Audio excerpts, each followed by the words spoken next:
White people destroyed the world. Are you ready for black people to take it back? That's my question. Are you ready for them to take it back? TikTok is glitchy this morning, is it? Okay. So hopefully we can get through this because TikTok has been having some crazy shit going on the last few weeks or so. So we've got somebody who wants to come up already. We've got the Common Brit. How are you today? Well, hello, Big Mama. How are we doing today? I'm not quite sure if I enjoy being called Big Mama, considering I'm not big or a mama either. It's just so many of you look alike. Anyway, to answer the prompt, no, I am not, and I am willing to die for... Goodbye. Don't come here and insult me. That's literally ridiculous. Don't come here and insult me and expect a platform. Yeah, you tried it, and you're not gonna. It doesn't fly here. Ridiculous. So good morning, everybody. Thank you so much for the compliments already. Thank you, Cherish. Thank you. Good morning, Bollywood. Good morning, Skyper. Yes, Ghost of Advertising. He did try it. I have no idea what this person is talking about. Yeah, they sound alike in terms of their levels of intellectualism, which is... Yeah, and if he looks like the Common Brit, I mean, he's called himself the Common Brit. He's literally called himself common, which means he looks and sounds like everybody else. So that is really the definition of projection, right? These people, in terms of their intelligence levels, like I say, bottom barrel. You think he was smart or something? Did he think it was funny? Probably to himself, because that's where his intelligence is, in the toilet. Reality over lies says he an NPC. I don't know, like he had a little bit more personality and jovialness for an NPC. Maybe he's like a next level up of NPC, I don't know. Yeah, exactly, Ghost of Advertising. It's the confidence that you would let him speak. Yeah, of course not. I'm not going to let him speak. Like he can go somewhere else. He could really go somewhere else and feel like he's going to have some kind of, joy in his life or happiness or something. But this is what we're discussing today. I really much enjoyed... Good morning, darling. How are you? Good. Yeah, I'm at work. I'm just like, let me say hi. And girl, I'm telling you, he tried to be over smart, but he failed terribly. I mean, immediately. Because they always forget who I am, actually, I think. I think they forget. But I think you just clocked it straight away where it was going, and then his racism actually kind of came in the comment section where he's saying to Naya, "You all look alike," and I'm just like, girl, like seriously. I don't know. Because the thing is, right, he could have actually started answering the prompt. Like he could have done that, which we see as another tactic. What these people do, right? They lull you into a false sense of security. So it's like, yeah, let me start with the prompt, and then I'll insult you. But then you don't actually get anything out. So again, we see you quickly for who you are. So which is the truth? This is the truth because they're always hiding this kind of bullshit within them. So it's much better actually if they do expose themselves very quickly so they can be dropped. Yes. So what would you like to add to the conversation today? So this is it. White people destroyed the world. Are you ready for black people to take it back? Because the originals were black, a dark skin, a brown. We're ready for it. Are you ready, Bollywood?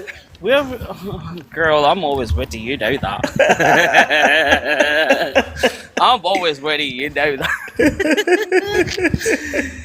But you know what? It was just kind of strange. I was watching a video today, and you know what, Foxy? So there was this guy at the protest, right? And he said, this is so funny. And I don't understand where they get their facts from. So basically, they were saying, like, a person, a proper whitey guy in a Tommy Robinson mask saying, "Oh, I don't see any white people delivering food to my house." I saw it. I'm just like, I was just like, where? What? Listen, first of all, Uber delivery is self-employment, right? And he said he wants to give his nephew or son a job or whatever. I said, listen, mate, And I tell you this so many times, like the amount of reduction in white people applying the jobs, it's ridiculous. They are literally not even applying, seriously. And the thing is, like, okay, I'm just saying, if us all immigrants will go, okay, all the athletes, those who won the Olympics, all the Olympics, football, how many immigrants, how many people of color are in football? What they're going to be left with? Oh man, you know what? It's just so funny. And sometimes I want to tag you in those videos so you can see, and I'm just like, seriously? Did you see that video? I did was see laughing. it. Yes. I was just, I saw that one, and it was And just I'm so just- interesting. Like it's the level of rage which is not proportionate to actually the situation. We're all very aware that Uber is self-employed. Like I actually applied myself, and I was like, do you know what? I wanted to do it in a different country. I didn't want to do it in the UK. So it's so easy. If you have an Uber app, you literally can apply in there for a job, and it is self-employment. Yeah. So how is it that we literally have one of the most easiest types of employment, right? These drivers, it is so easy to get this kind of employment, and yet he's still complaining. Again, this is the level of entitlement that they think that they should get. So even if Uber has done all the hard work, created the app, created the platform, said you comply, they're still like, we can't do it! We can't do it! That literally tells you everything about these people. And the fact that he was dressed up as a stupid crusader, the way that these people are now using like historical cosplay to prove their point, they just look so stupid. So stupid, wearing the plastic, what do you got, chainmail and the white tabard with the red cross on the front. Yeah. They just look ridiculous, absolutely ridiculous. So I'm very ready for black people to take the world back. I'm very ready for 100%. the wealth to be redistributed properly, because this is exactly what we were doing before. I'm ready for our trade to be going back through Africa and India. We had so much of a better connection. I'm so ready. And the thing is, I'm also holding black men accountable at the same time, right? So I still find myself very disappointed by black men, by the fact that they find themselves in such low vibrational conversations still. I talk about them sometimes platforming racists. I talk about them having a go at women in their hair. Like that shit is so stupid.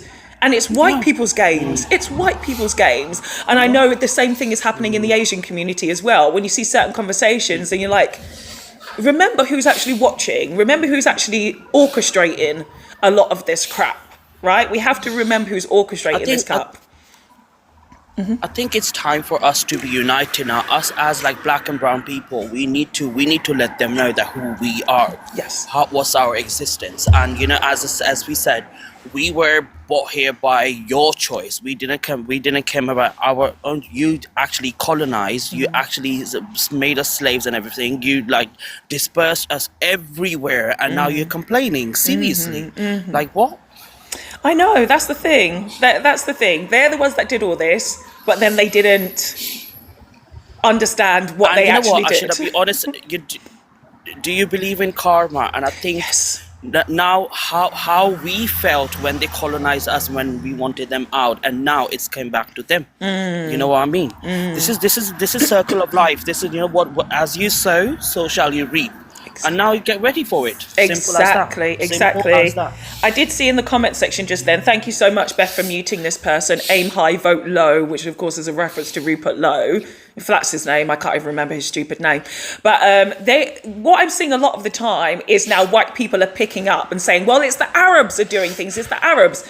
But they will say it to me, and I've not been colonized by the Arabs. I clearly have an English accent. I clearly lived in Europe for most of my life. Why are you deflecting to the Arabs? Like, that's a completely different conversation.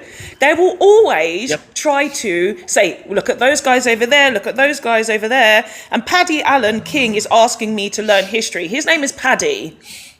I think he doesn't know his own history. Paddy, you're Irish, I'm assuming.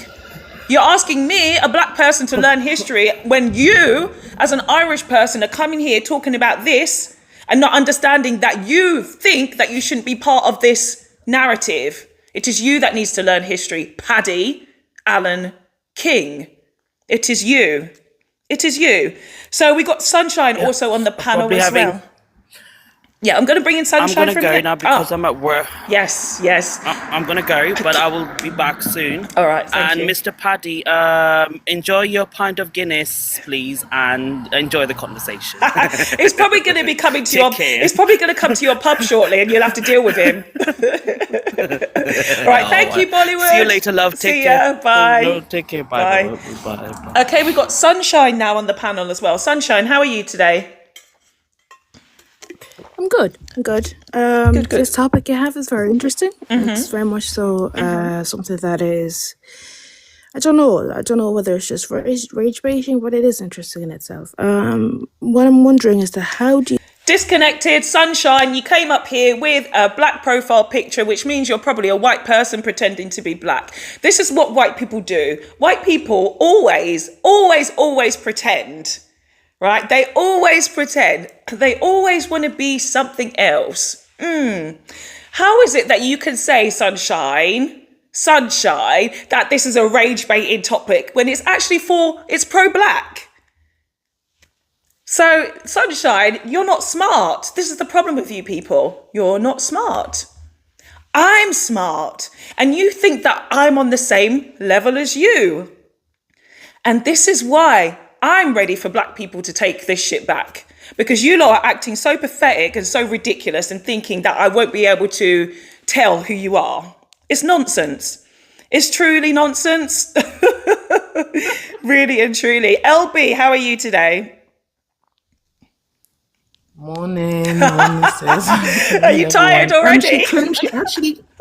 Oh God, I'm so happy it's Friday, but that just wore me out. But she claims she's Black Irish. I don't know. She claims she's a Black Irish woman. I don't care. If you come up here, if you come up here sounding white, gone. Gone. Don't expose yourself. Like, that's the thing. Even I think, I don't know, let me see. And you also have the same experience too. If you have the coconuts that come by, are they usually that quick to say it's rage bait? Maybe they are. Yes. Yeah. They are. They're quick to run into defense mode very quickly. I tend to find that they're like, well, what do you mean that? Explain. It's a defense mechanism. And a lot of people, I tend to find, especially when I joined the app, where people that went into interracial relationships or had some form of proximity were quick to be defensive. And you see, for me, I don't fully chastise it. I mean, I tend to stay away from it. But my thing is, if you are going to bask in the privileges of interracial relationship, it should be you should be comfortable to talk about these things with your partner. Yes. I don't think you should be comfortable being in a relationship with a person outside of your race if these conversations make you uncomfortable. And that's just what it is. I absolutely agree. I found myself, especially more in my older age, is that if I'm going to be dating somebody who is white, I mean, it's pretty much come as standard when I've dated other races, like for people from the global majority, we can talk about race.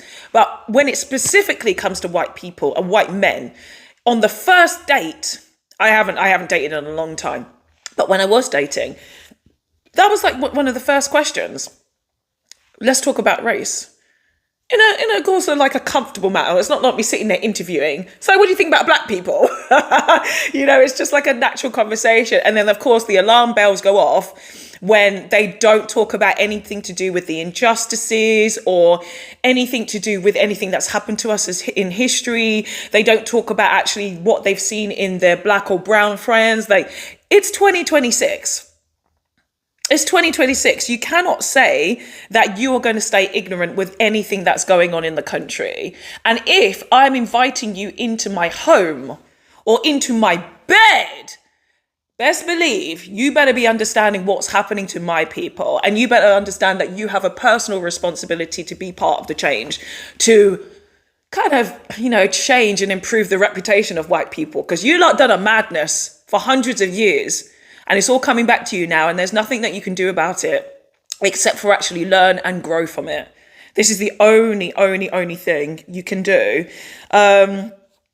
Blicky Central says, how can we as black date our enemy? Yeah, it's a good question. It's a good question.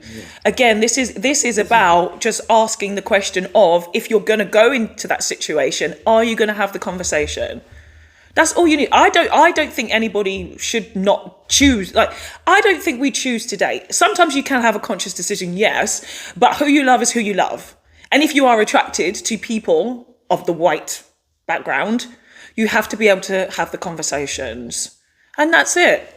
In the comment section, Jeffo says, can I ask a question without getting blocked? Why do they ask stupid questions like that? Already you've irritated me because you're going to ask a question which would probably get you blocked. So you lot have to have some common sense in your head, especially the fact that you've got a Welsh flag next to your name, because I'll be repping for you people. But if you come here doing some English stuff or white stuff, you let the side down immediately, like, burp, burp. Mazzy says, if she's not black, I'm not interested. Nigerian, British flag next to it. Okay. So, yes, LB, you definitely raised some very good points. Are you dating at the moment, LB? No, I'm not. I'm open. So I took off a year. It sounds really crazy. I took off time from dating. I had stuff to do. I had stuff to figure out. I was helping my family. So I was like, but this year, I've literally thrown myself back into it. And I'm like, oh my God, honey, I want to run back inside because it's the ghetto. Like, it's the ghetto. What is this, honey? In the UK, I'm like, is this what we have? They say there's fishes in the pond. I'm like, what do these fish? This UK pond looks like sewage. I mean, I need to travel to get any fresh water, honey, because this is no longer a freshwater fish. I don't know what is happening here. But yes, I've thrown myself back into the deep end. I'm here for it. If you try and play with me, you're going to leave hurt because I'm not here looking for a relationship. So if you come in here trying to play ball, I'm going to play the ball and you're going to leave hurt. So it's best to just leave me alone in my corner. If you're not ready for anything serious, don't even bother stressing me because you are not, there's only one queen in this palace and it's me. So any man that wants to come and attach himself to me, he can only be a king through me. And that is it. But what I was going to say about the prompt is, you see, black people, we sometimes lack foresight. You see, that's what our major problem is because they took it away from us. So when they came to colonize us, they took a lot of things that are only soul tied.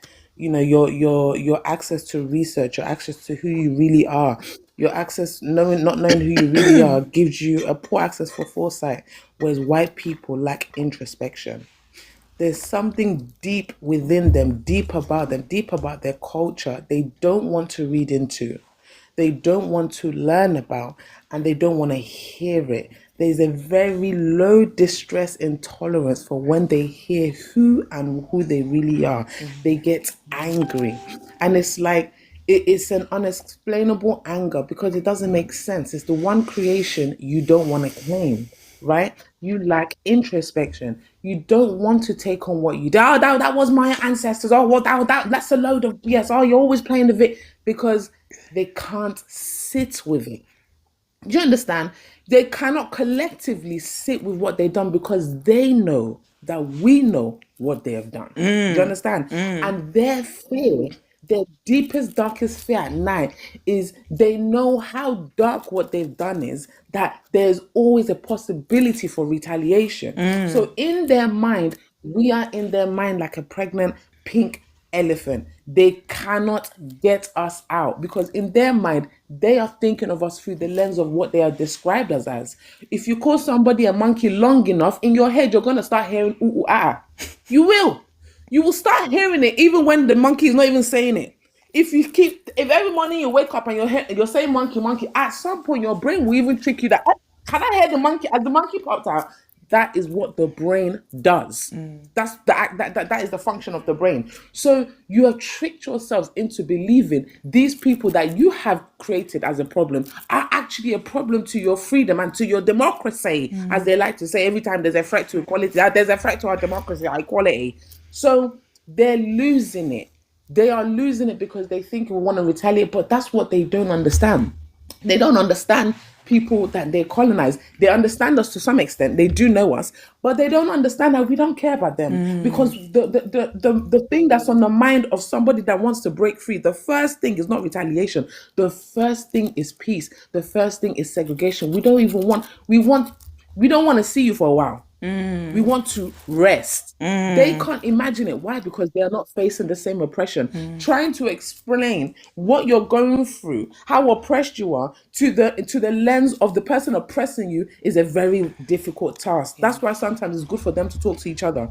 It's a difficult task because they don't want to hear how bad they are oppressing you, right? But one thing about stupid people, sorry, we love TikTok shop. One thing about idiocy is what goes on must come down.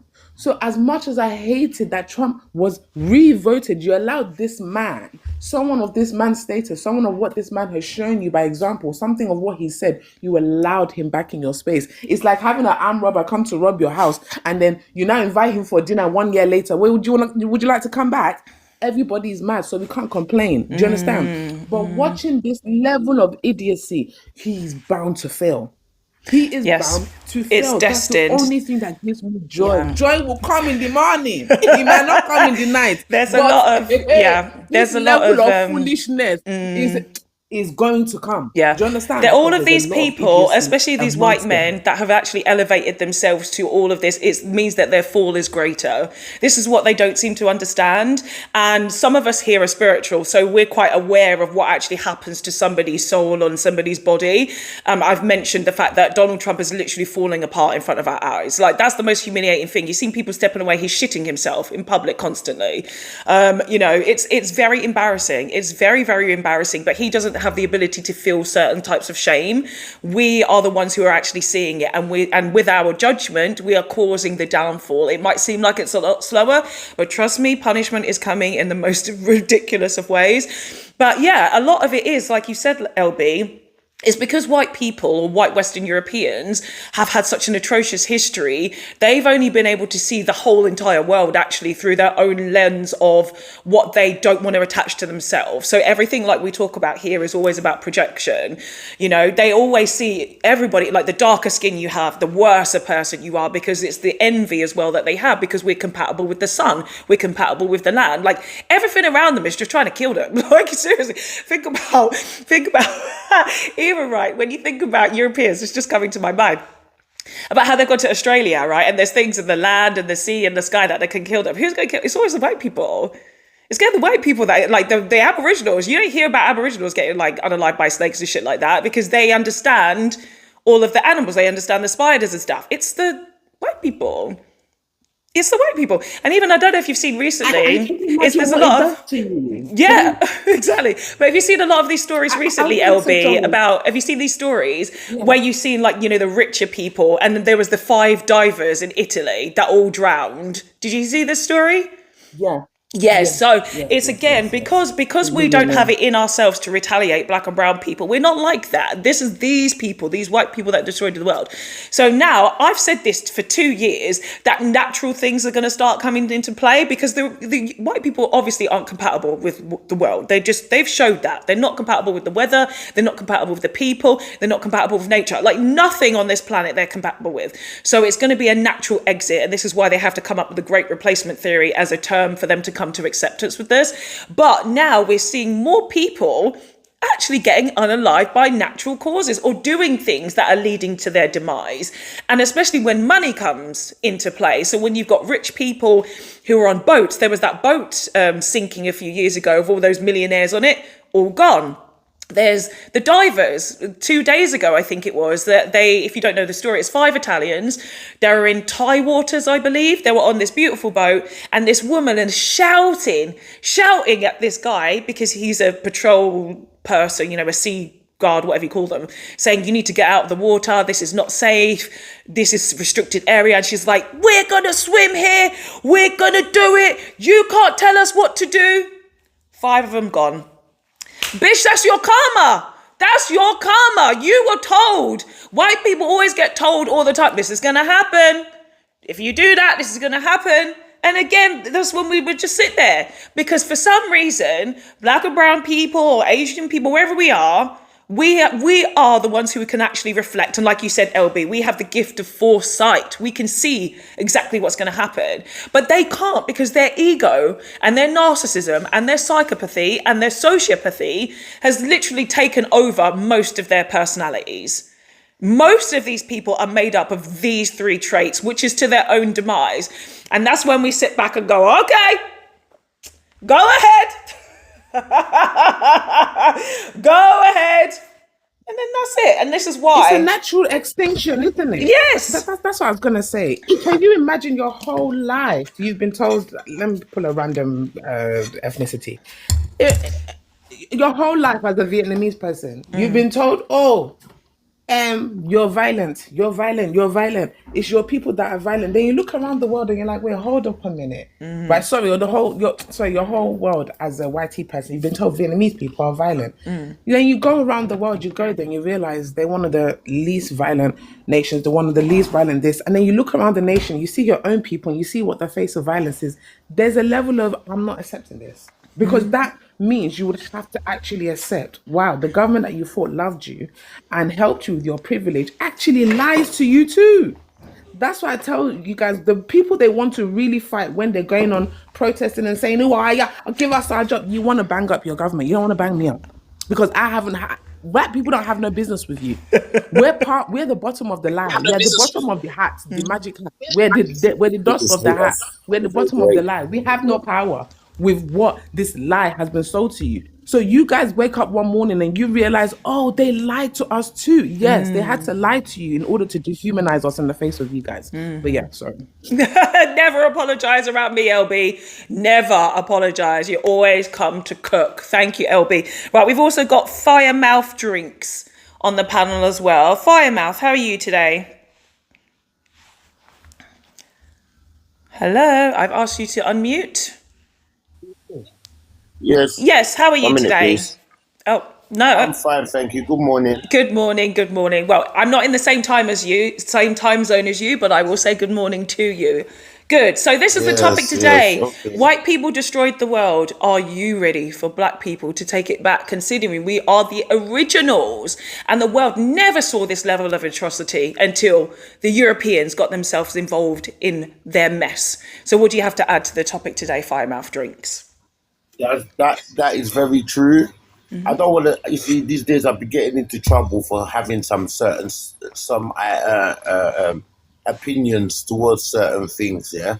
So I'm not gonna go too deep. But in regards to problems of the planet, it wasn't like, as you said, it wasn't like this before. Somebody came from wherever they came from and made it like this. It was never like this. You know, and looking forward, some of it really does look disgusting.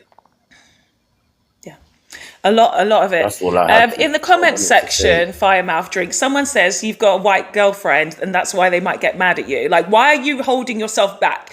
I don't. A lot of people will say that because, you see, a long time ago, you see, before my adulthood, before I was really an adult, I was a lost guy outside there just doing all sorts of rubbish. And in my life, at one stage in my life, yes, I did have a white girlfriend, but I didn't forever have a white girlfriend. And then I grew up and I started educating myself, and I realized there's certain things I just don't do no more, if that makes sense. So yeah, I've done some stuff. Listen, nobody's perfect. So everybody's got something that somebody else has got something to talk at. But I can promise you this: all these people talking for me in the comments, they got nothing on me. They just talking because they think I'm one of their clowns, but they can't mix me in. think the issue is, though, it's whether you're influenced in the wrong way by having a white partner. Like, that's the whole topic of conversation. I've dated white people, I've dated brown people, black people, when I was younger, but they can't change me. They can't tell me who I am. Like, if I date a white person, they're not going to tell me who I am. They're not going to make me change. They're not going to make me work for white narcissism, and that's the whole thing. Because you can, for some reason, I'm trying to understand Firemouth Drinks. Like, why did you feel like you couldn't say certain things? Because you're talking to a black woman right now, and anything goes here. So why did you feel like you couldn't talk openly? When? The first thing you said, the first thing you said was there were certain things I want to say, but I don't think I can say them. All right. Well, basically,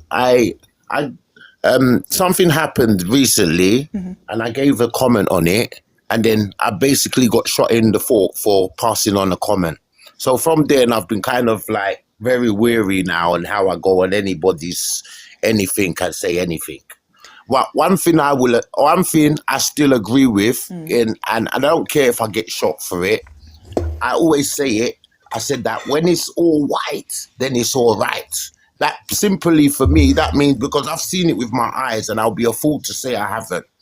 When they do something to take the piss out of us, everything is okay.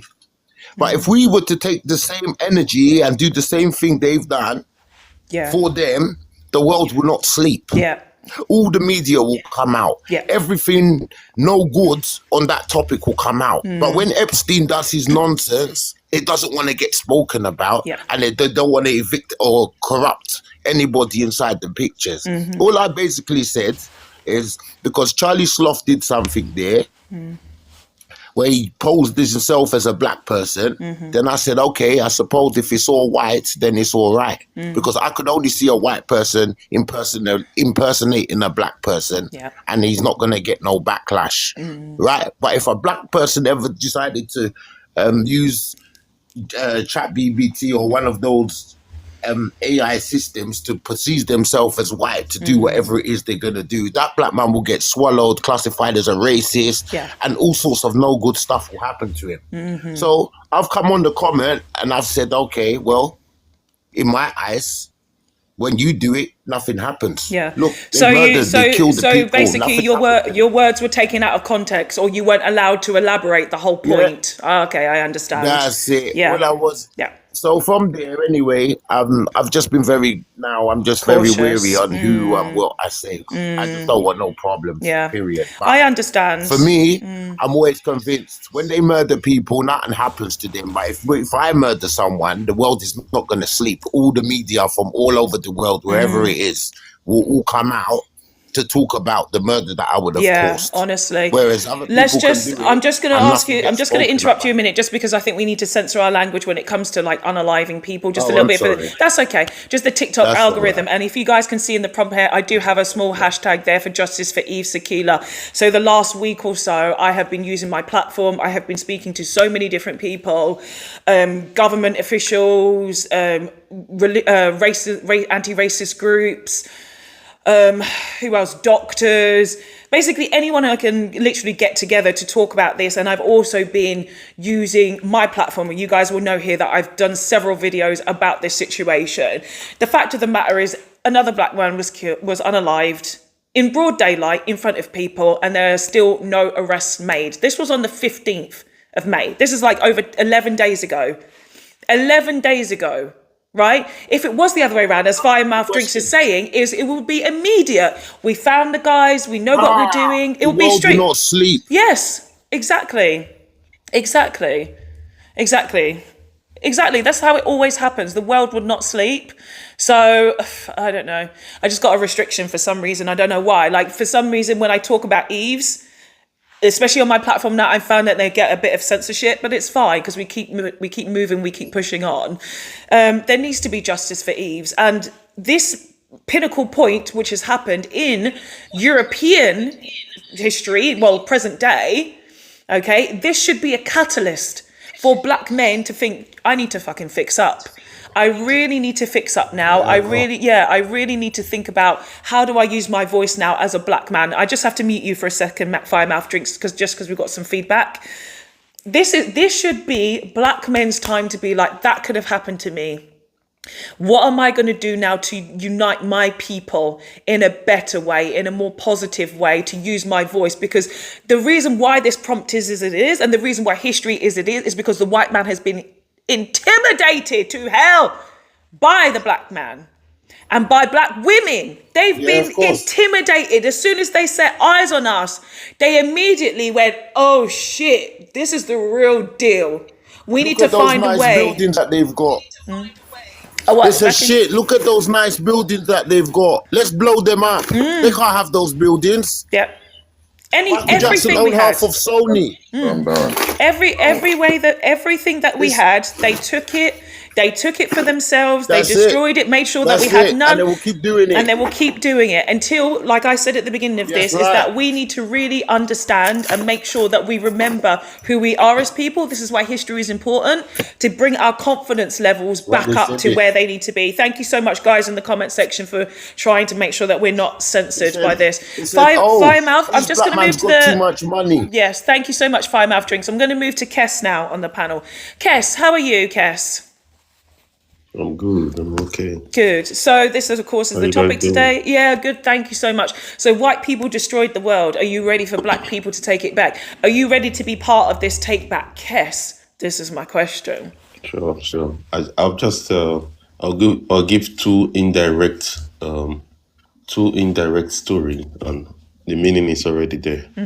While I was doing my masters, we were on a group. We were 6 in a group. So I was the only black guy, you know. So these guys, they're not always around Europe.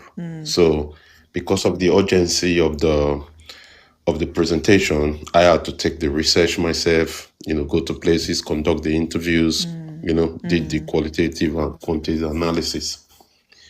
And I came up with the article and we presented when they came.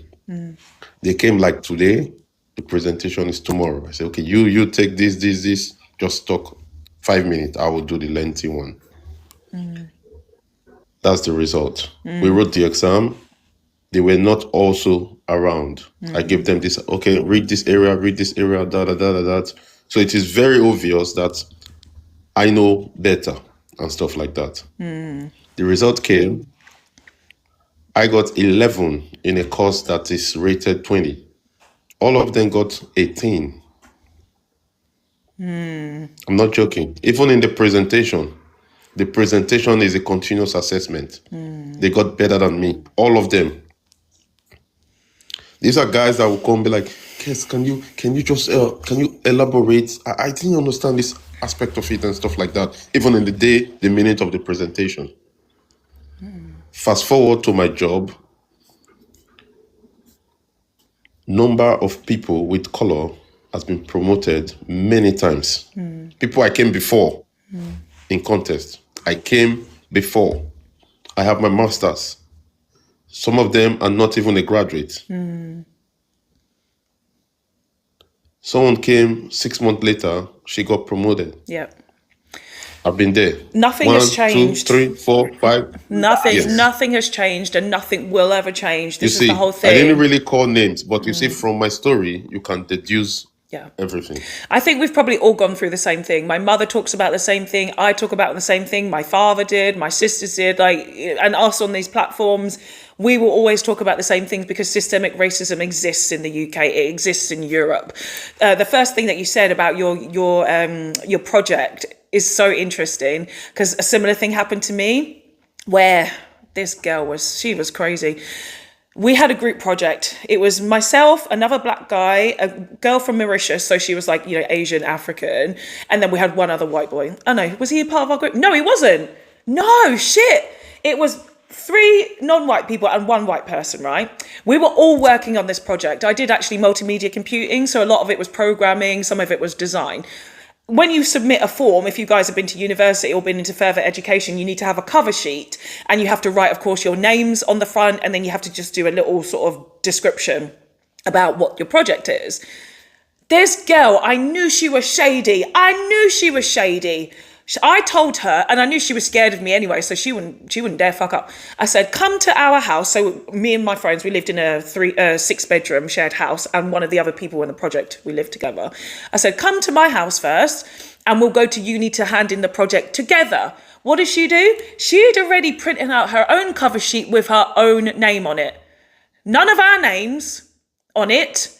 She wanted to submit the project as if we didn't do anything. So I made sure I took that project, and I already knew, because black women have the gift of foresight. I'd already printed out a cover sheet that had all of our names on. This girl was going to sell us all down the river because she is white and we were black and brown people. And she wanted to say that she did this whole project by herself.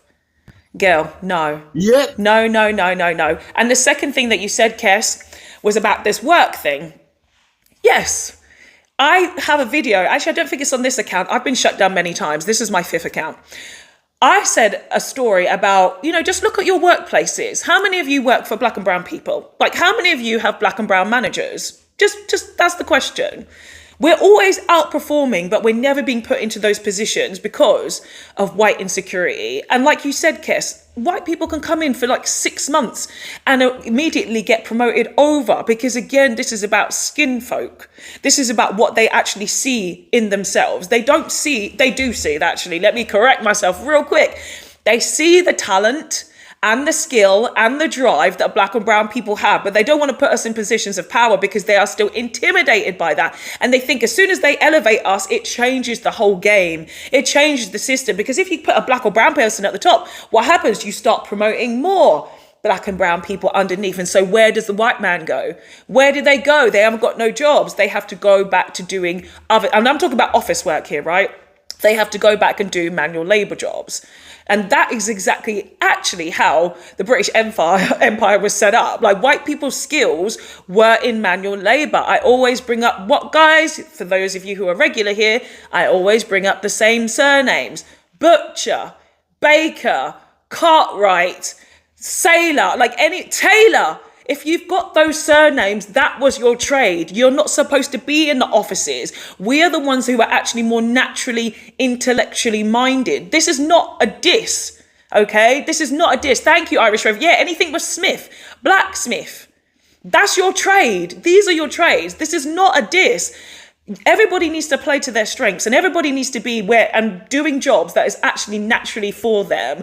But if you're forcing people who are labourers into office jobs, they're actually keeping the standard lower than they should be. Much lower. I used to work a lot in IT, right? I worked a lot in marketing. Who are the main groups of people who are the most talented? Indian guys. We know Indian guys are the most talented, but were any of them managers? No. No, they weren't. So this is exactly what happens. Yes, Firemouth drinks. Before then, I'd bring in Blicky Central. Yeah. Is there anything else you want to add? I'm just listening. No, everything that you're saying is accurate, man. Keep it up. Yeah. Thank you, brother. Thank you. Okay, Blicky Central, how are you today? I'm going to send you a... Oh, sorry, did I just press it? Yes. Hello, how are you? Hello. Yeah, I'm fine, I'm good. Not too bad. Good. Yeah, just to talk on the point of you talking about your studies. Basically, the same thing happened to me too. Mm-hmm. To be honest with you, I'm on a course, and obviously this course is what can I explain if explaining it? Yeah, forget about it, what the course was. It's never really that important. But I'm doing a course, only a 2-month course, and to be honest with you, we all did the test the same time. Finished the same day, everything. Everybody else on this course, well, 4 YT boys got their certificate. I'm asking the teachers in general, like, what's going on? How come, like, my certificate has not even come through yet? I'm asking. They're like, oh, it probably got mixed up in the postal. Then they asked me, did I put my postcode on like my postcode right? I'm like, well, you're not even talking about. I've done everything right. I'm like, so wait a minute, can't you guys get the certificate and hand it to me? Yeah. They said it doesn't work like that. You have to get post to you. Till this day, I have not received it. And how long have you been waiting? How long have you been waiting? It's been a year. It has been a year. It's only because it's you know. And I would say to myself, I've given up. I'm thinking, am I a dickhead? Fuck that. I don't care no more. No, but you should though. You should though. That's the thing. You should, because it's a matter of principle. But you worked hard for that. No, you're definitely right on that. But the thing that I heard for hearing is that from the same teacher is that, oh yes, sir, here what they said it in the kindest, stupidest way. It's like, oh, since it's a mishap, you wouldn't mind redoing it again. I'm thinking, what are you talking about? Redoing? I'm thinking you're taking a piss. That's disrespectful. I'm gonna redo the same thing with a whole different class to try and get. I'm like, fuck that. Man, I'm not doing it, man. You're taking me for a dick. I'm not doing it. I'm not doing it. That's so disrespectful. Have you not got representatives that can take a case on your behalf? I didn't go down the route that far, if that makes any sense. Like, I trusted, believing where, probably a mishap, it's gonna come soon, don't worry. And when me advocate for myself, keep asking, Yeah. then to find out, oh yeah, you know what, you might as well redo it again. Probably a mishap down That's there. disgusting. And I'm thinking, what? So I just gave up. Yeah. See, that's so unfortunate. But I mean, sometimes I don't know about you, but I also believe that some things happen for a reason. And there was a lesson in there somewhere that you did advocate for yourself, which is a really good thing. But now, how do you take what you learned from that lesson, knowing that it was a white establishment that did that? You know exactly what they did to you. Like, how are you now going to take that knowledge forward and be like, shit, this is a pitfall that I don't want to go down the next time when it comes to doing things, things with work, right? Or to do with qualifications again. How are you going to make sure that you're more protected this time? Or how are you going to make sure you get what you're owed? Because we know this world has stolen so much from us. Even when we've actually gone out to earn again or to get more things again, they still want to try and do that. How will we continue? And this is it. It's about recognizing our type of resilience that we have. Okay. White people, if this happened to them, they'll be like, oh no, my life is over. I'm not going to be doing it. No, but you are carrying on. You're going to continue on. Like you fought, because you don't know how much a white person will fight over this. They'll do it like a week and then they'll be like, yeah, that's it. But the fact is, you fought for a year. You fought for a year. That tells everything about you and your resilience. So keep pushing, brother. Anything that you want in life, you are showing the universe that you're not going to give up on yourself, because this is about not giving up on yourself. You knew what you did. You knew what you achieved. And you were like, I'm going to do it. But now you accept. And it's only forward from here. It's only forward from here. Yeah, no, most definitely right. Yeah. Yeah. Thank you so much. Okay, we've got Irish Rover next as well. Irish Rover, Steve, how are you today? Good morning, Fox. Very well. And yourself? I'm very good, brother. Very good. So this is the topic today. White people destroyed the world. Are you ready for black people to take it back? Of course, you've heard a few of our stories so far, and I know the conversations that you have on your platform too. So what do you have to add? Quite similar, actually, but yeah. But from an anti-colonial point of view and anti-imperialistic point of view, I can't wait.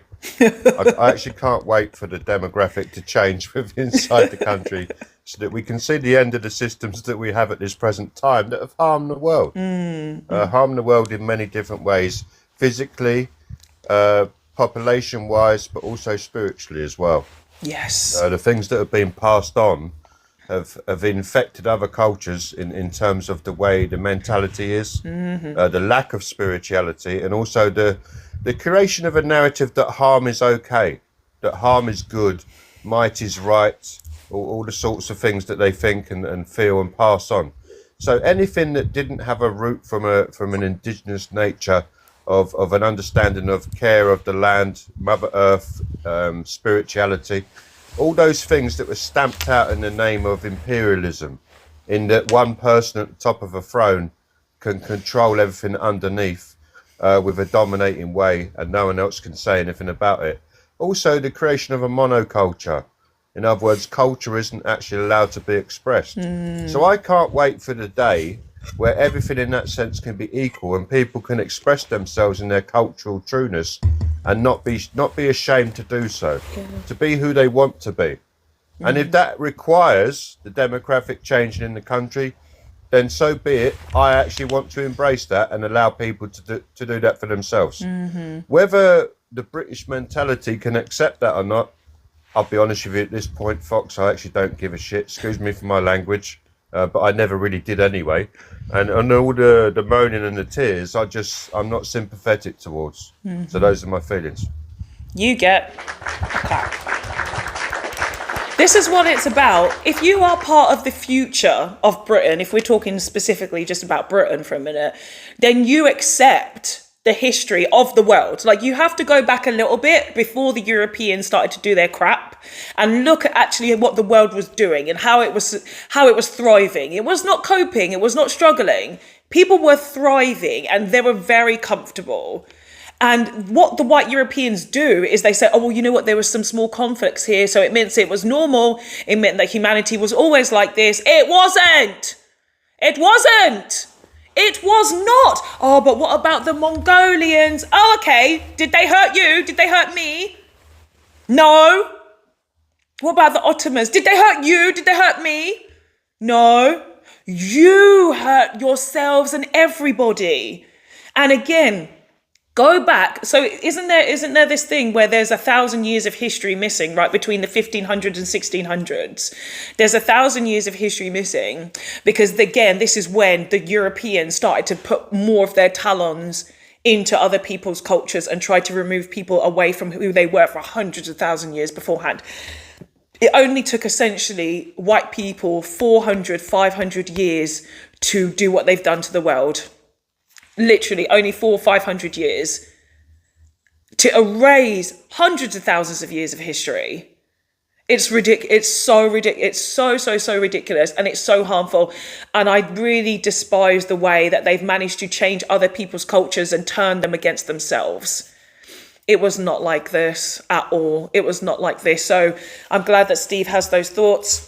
Of course, the black people on the panel are already going to have those thoughts. So, I think it's very interesting today that we haven't had much white people up on the panel. The thing is, I'm actually inviting a lot of people today to come up and speak. I'm pressing the invite button, especially the white people in the comment section. And I always have a lot of things to say in the comment section. But when you invite them to come up, they ain't got the pussy to come up and talk.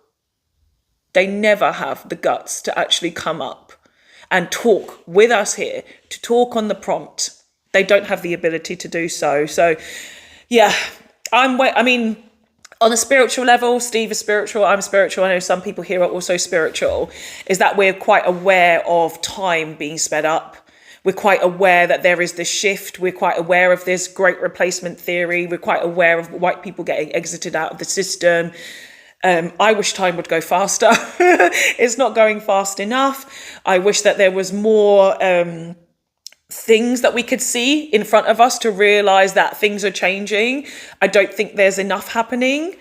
I feel like because in the white Western European world, they've been made again to just constantly scapegoat people, black people, brown people, Irish people, people who practice Islam. There's too much of this, and we need to see some real life consequences of that behavior in this world. It needs to happen. I think there needs to be more of that, so people have more of a positive mindset towards what kind of future we're actually moving towards. Because I said this at the beginning of this live. I said that there's a lot of natural elements coming in. Like I said, like natural disasters or people like unaliving themselves in water or, unalivement rates.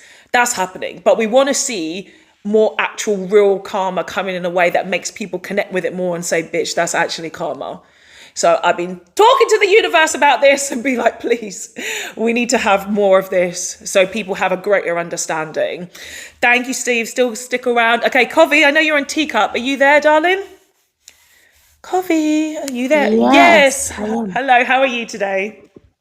I'm good. What about you? I'm good, thank you. So this is the topic. White people destroyed the world. Are you ready for black people to take it back? That's my question, Coffee. Yes. Yeah, 100%. So I wanted to address 2 points. The first point is, I think a lot of people still, in a way, whitewash the harm that white people did when they also compare it to different empires.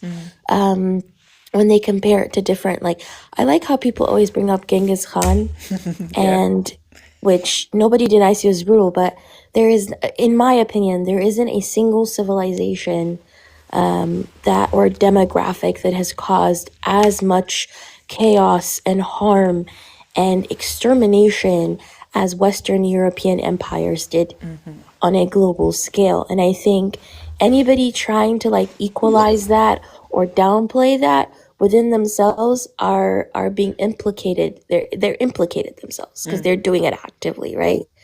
And second of all, yes, I am ready for black people to take it back, but I don't know if that's going to be anytime soon. I think we are currently on the brink of a new scramble for Africa. I think we're on the brink of a new Sykes-Picot agreement in West Asia. And I think only after being actually recolonized again, boots on the ground, will we be able to dismantle these systems for real, Yeah. for real, Could you just and quickly then explain the take Sykes-Picot over rulership. to people in case they're unaware of what that actually means? Can you explain it? I don't know if you guys Oh, have heard of that. Sykes-Picot. Yeah. Yeah, Sykes-Picot was basically like this agreement or plan that was done after the Ottoman Empire collapsed to divide up countries that formerly were controlled by the Ottoman Empire. So it's countries within West Asia, basically. A lot of countries within West Asia, especially the Levant, were divided up after that. So the same way that the African continent has been divided up during the Berlin Conference in 1884, where these countries came in and they decided to divide up the borders. The borders of like the quote unquote Middle East, I don't like call it West Asia, were also divided up as well by European powers. So we're on the brink of a new redrawing of those lines, not only in Africa, but also in West Asia and also not in America too, not gonna lie. So that's what I was talking about. Yeah, thank you so much, Kovi. Yes, exactly. And this is why I mention this many times, is black and brown people, dark-skinned people. We have to remember who we were. History is important. You have to look at what's actually going on in the world. It is so easy to get blindsided, and it is so easy to get swept up in so much bullshit if you're not prepared to fight against what's happening. That's why we're talking a lot about coonery. We're talking a lot about the coconuts. The things that you say as a black or brown person, you have no idea how much that is actually amplified now. If you say anything that is on the side of white narcissism, you echo this and make it okay for the treatment to happen to us again. Like, you guys have no idea. No idea. Like I said at the beginning of this, I need black people, and you're right, Kovi, I don't think we're not quite there yet. But this is again about how we've been so downtrodden and so downbeaten. But I think it's changing. I feel like it's changing. I feel the shift is changing. But like I said, I think black people need to see a little bit more of this karma being given to white people, so then the confidence is coming back. I've talked about how black men on this app as well, especially, are getting sucked into such stupid conversations about black women's hair. It's so pointless talking about this nonsense, right? And even when you have black men on this app who are platforming racists, another thing as well that they're doing. So these are the conversations that we need to be having. We need to be thinking about how we're going to help our black brothers and sisters back in the motherland. This is very important. And how we're using our voices on these apps. What are we actually lending ourselves to, and what spaces are we finding ourselves in? Is this going to be to the progress of us, or is it going to be to the detriment? Because the universe is telling us that it is your time again, black people.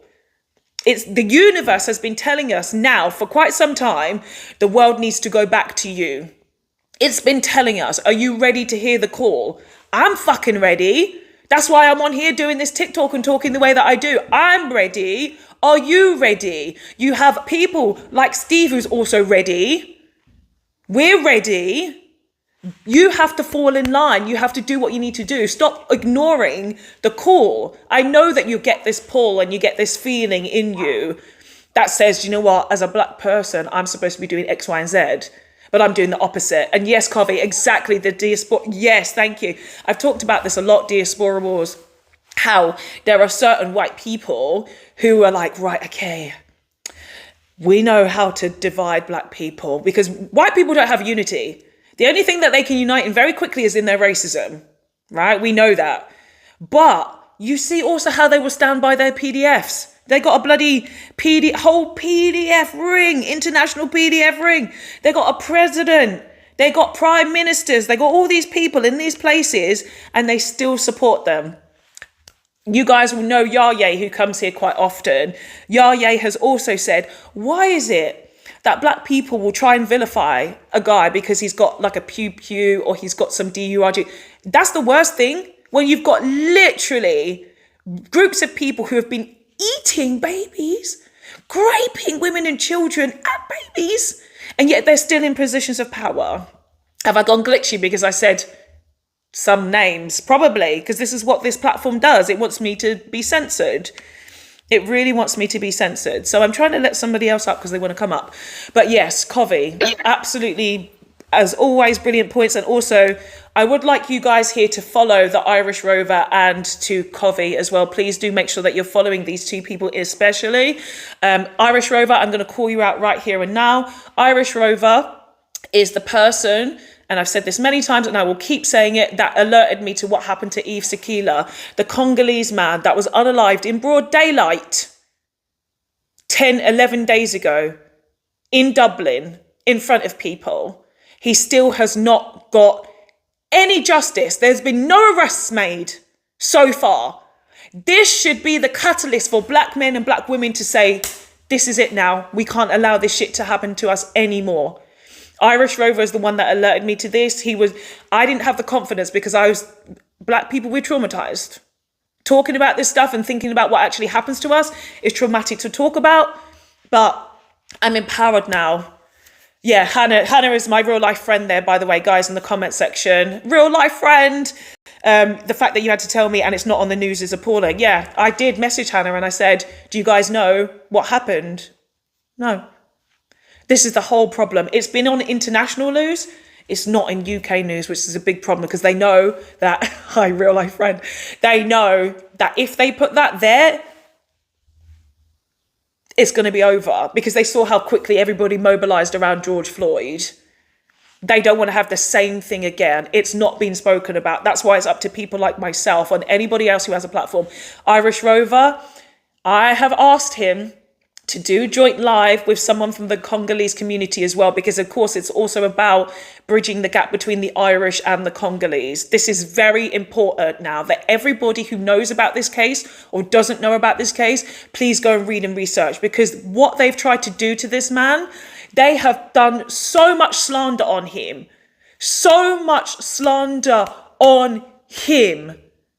saying that he's violent and he's held a knife to pregnant women. He's done all this terrible stuff. And there's not a single report saying this. They wanted to make sure that they vilified him before he even got a case, so he can't have a case. This man was homeless. He actually was working as IT, right? He was working in IT. He came to Ireland in 2004. He was working in IT. He lost his job. He ended up becoming homeless. And he was on the street. He got one fine before for stealing perfume. One fine before. There's only one or two newspapers that saying, oh, he's been in and out of prison. Only one. But why are you not telling us about this whole criminal record that he's had? If he's that bad a person, you would be talking about it. You think that newspapers tell the truth all the time? You think that newspapers, and especially if you live in a white country, you know that there is a massive disparity towards black men being in prison. You know that they're in prison for no reason. Let me give you some more statistics, actually, that I brought up. Let me give you some more statistics. This is a question for everybody here, and I'm going to go one on time on the panel as well. How many black people have been unalived by the hands of the police since 1990? Just in England and Wales, okay? This is a question to everybody here. I'm going to go one at a time on the panel. You guys in the comments section. Let me ask you again. How many black people have been unalived by the hands of the police since 1990 in just England and Wales, okay? LB, do you have an answer? Do you have a guess? LB? Are you there? We're going to go... yes. I'll tell you about 100. 100. Thank you so much. Okay, we'll go to Kes. Do you have a guess? Kes? Sure. Kes, are you there? Okay, we'll go. Let me ask you to unmute. I don't know if you're still there, but ask you to unmute. Blicky Central. How many people in just England and Wales between 1990 and today? Today, 250. 50. Thank you. Irish Rover, do you have a guess? Irish Rover? Yeah, 600, sister. 650, sister. 650. Covey, do you have a guess?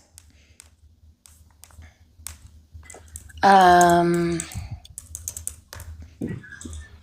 think السلام عليكم يا اختي بتمنى ترجمي لهم عنها اختك من غزة. I'm sorry. I'm sorry, AM. كثير. I'm very sorry, الله AM. يكرمك. Please do find yourself on another TikTok live where we can verify you. Appreciate you. Apologies, but I don't know who you are. Yeah. So yes, Covi, carry on, please. Yeah, I would say 700. Or yeah, 700, 500. And now we've got Virgo on the panel. Virgo, were you there? Could you hear my question?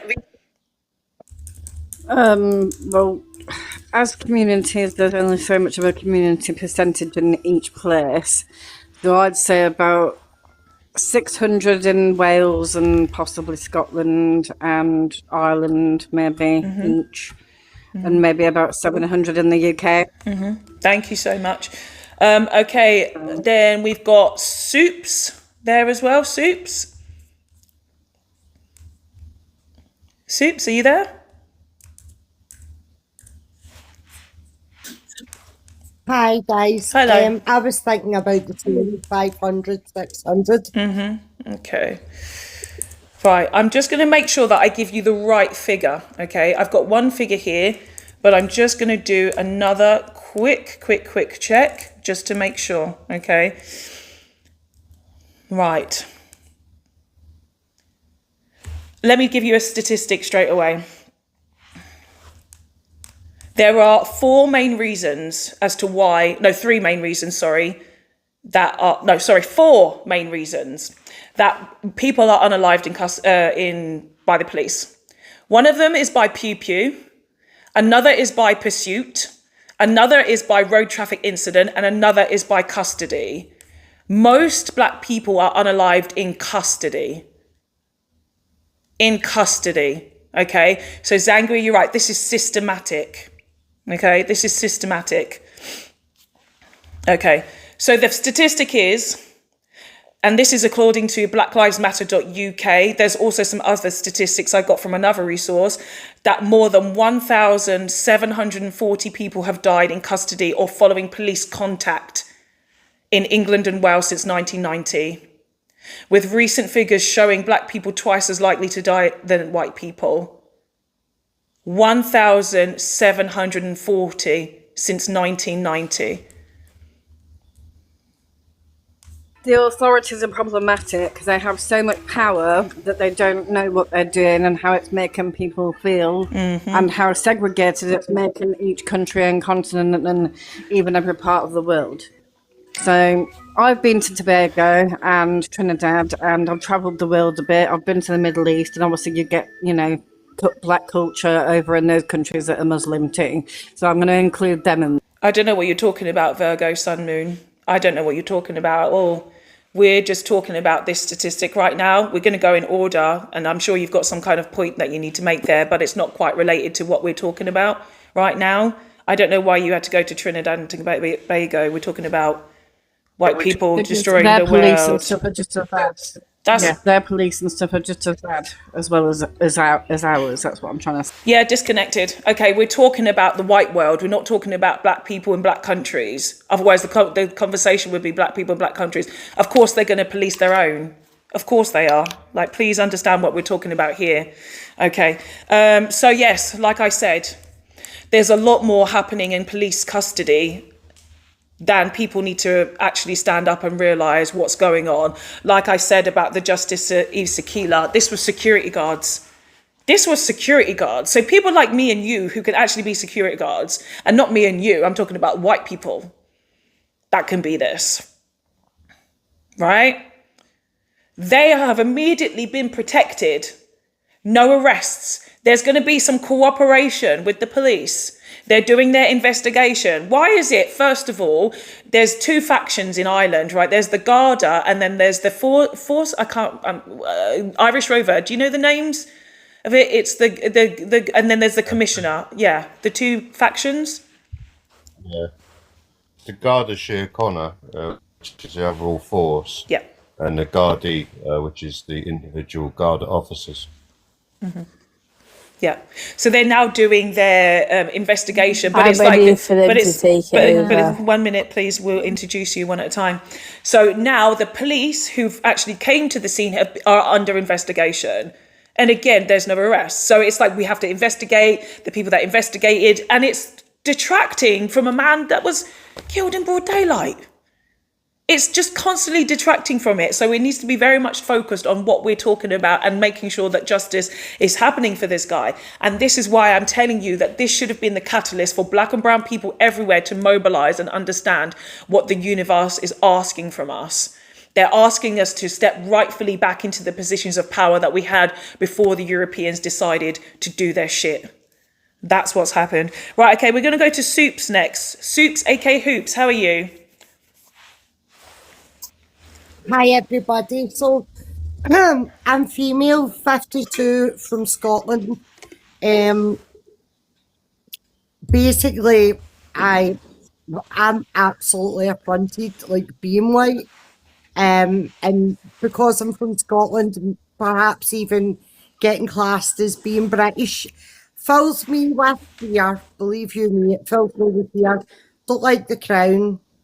Don't like this empire business that's went on for hundreds of years. I feel as if like Scotland's the last to be colonised by these British people, because we cannot get a referendum up here. You know, we're very much under the thumb. But I followed you for like a good few years. You used to discovered you through Civilised Citizen. I always get new accounts and I lose you, and then I find you again because I lose a lot of accounts too. So good job for finding me again. You were just saying like about half an hour ago, oh, and you always sat in the comments with plenty to say. I was like, I'll need to go up.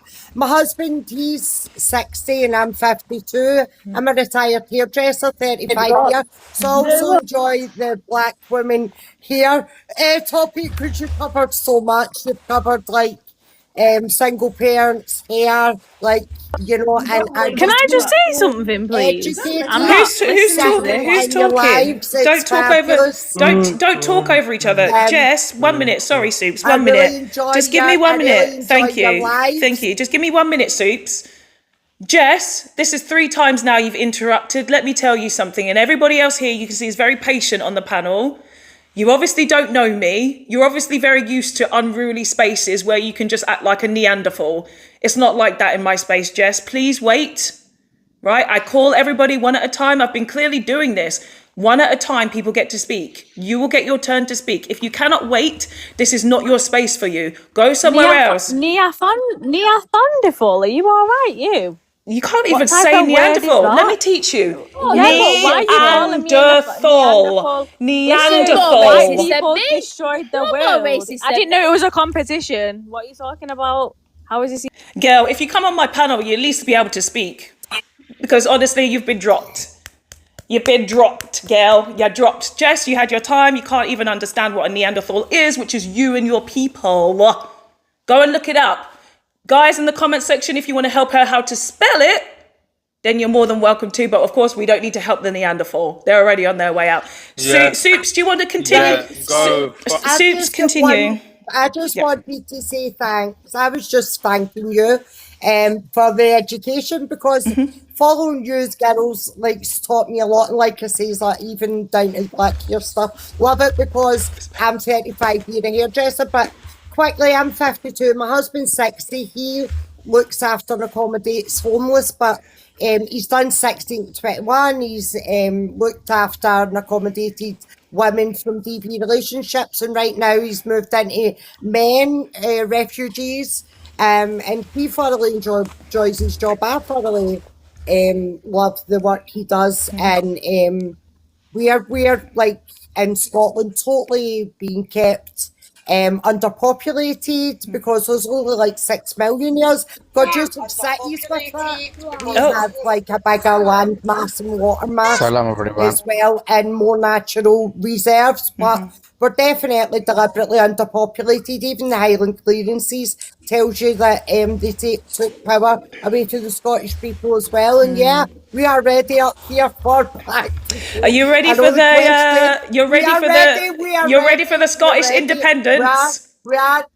Give them a pencil and get them in the ballots, man. Let's take this back. We support it. We support it. You. Thank you, Soups. Love your debates. I'm going to pop down, guys. Thank you. Thank you so much. Bye. Thank you. Okay, we got Mr. Debates next. Oh, already I'm like, I don't know why I let you come up on here, Mr. Debates, but go on. I think maybe because we can, if we do hear each other out, we can learn from each other. I ain't got nothing to learn from you, son. I got nothing to learn from you. Go on.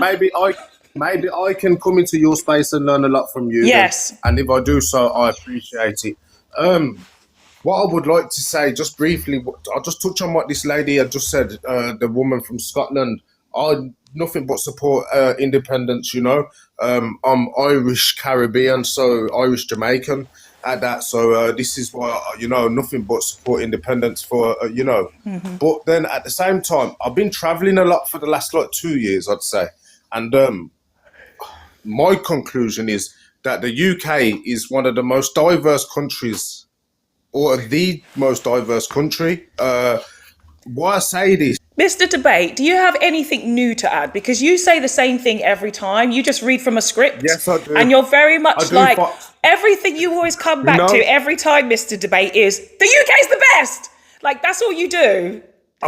Is there anything more? It's so diverse, and people do complain. Yes, please. I'd like to talk about the prompt if I can. Yes. So, what's on the screen? So when I think that we instead of, we shouldn't look at it like this and approach it like this. I think we should approach it differently.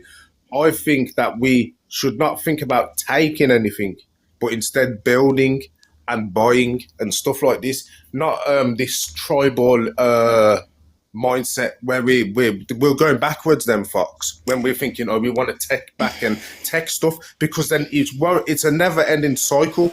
I feel that we need to build as a community, and we need to buy, and we need to invest. Do you not think that we've already been doing that? Do you not think we've already been doing that? No, because then we fall into the stereotype that how we are stereotyped. No, listen to what I asked you. Do you not? You've said that we should be building, right? Have we not been doing that? No, not to the standards that we can. We can come together more, for example. So, like I say to you, look at the division between the African. I'm gonna pick you up one bit at a time. You said not to the standard. Why? Okay, Fox. Why?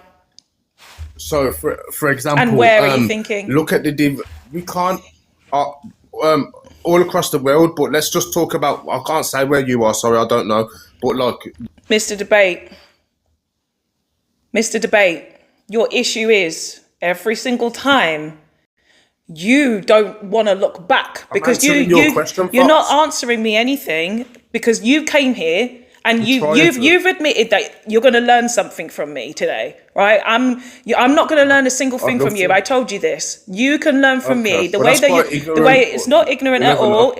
I know, because everything that you say is nonsense, Mr. Debate. You say some bit and then I don't care. I don't care. It doesn't matter. You can love and respect me, but I still will call you out for the nonsense that you will spout. That's how it's going to be here in this space, Mr. Debate. There's nothing that's going to change. Okay, you just said, right, that black people aren't building. And I said, where?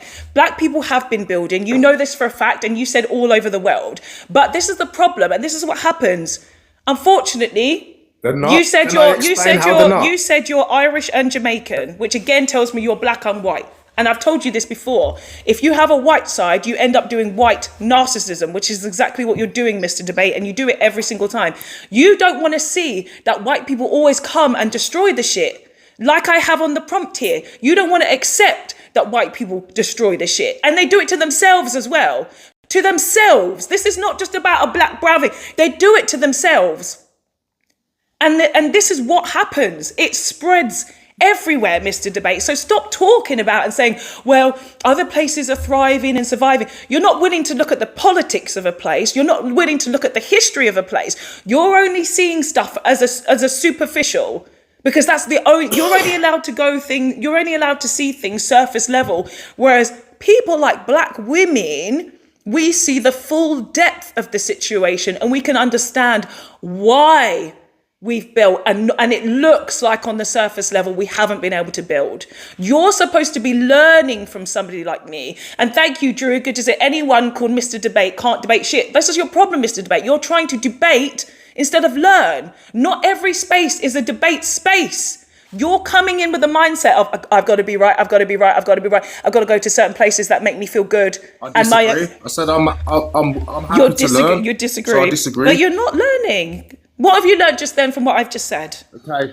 What have you learned from what I've just said? I just quite a bit. Like what? Like what?